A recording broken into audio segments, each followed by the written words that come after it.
So, we want to say good evening, welcome to the show, because tonight shall be filled with laughter.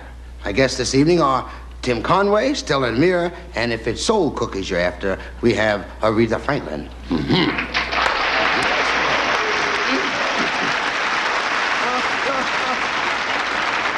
Well, before we get into the heavy stuff, I had a little oldie but goodie I wanted to drop on you. It's one of the old Reverend Leroy stories. Well, it wasn't about Reverend Leroy himself. It was Reverend Leroy's great-great-grandfather, Reverend Freddy. See, Reverend Freddy was a small-town preacher, a little country preacher, and he lived near the town. And the members in the congregation admired him so much that they got together and they built Reverend Freddy a new tabernacle in the city. Now, the difference between the tabernacle and the regular operation was the tabernacle had a back door. It was the first day of the first service at the new tabernacle in the city. It was Sunday morning. Down the road, leading through the zoo into the city, came Reverend Freddy. That Sunday morning, the rain was falling down. It was raining. Down. Must say that it was not raining up. It was raining down upon Reverend Freddy. And the wind was blowing. And into the pouring down wind and the rain came Rev.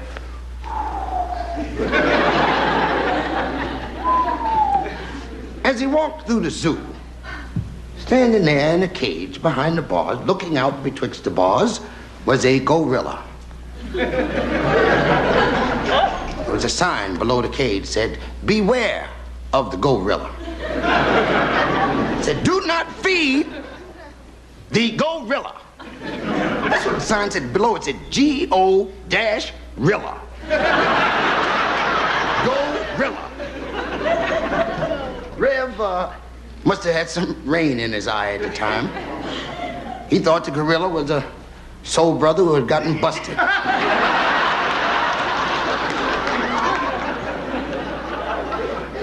Stopped in front of the cage and he looked at the gorilla. He said, "Brother, why have they got you behind those bars? That whatever they said you did, you didn't do it." Said, "Because I know an innocent face when I see one." Said, "Look at you, brother. Look at the hair hanging down in your nasty face. They won't even let you wash your filthy face." The gorilla just stood there looking at him. Rev said, "Brother," said, "look, they've even got you drinking from a trough. And a man has to stoop pretty low to drink from a trough."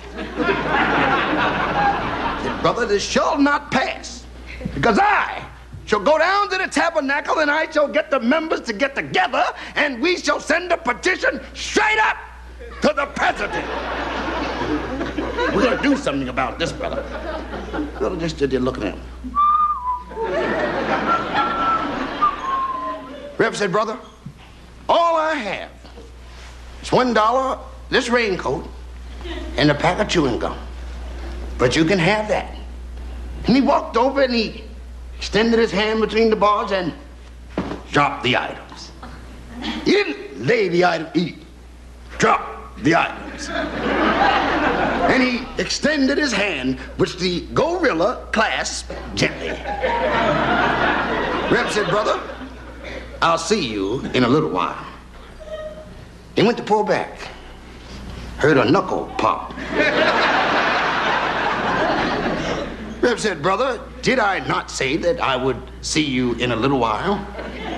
Then Rev felt a flash of pain shoot down his arm, down his back, and he heard his spine snap. And he felt himself raise up off the ground. Horizontal, coming between the bars.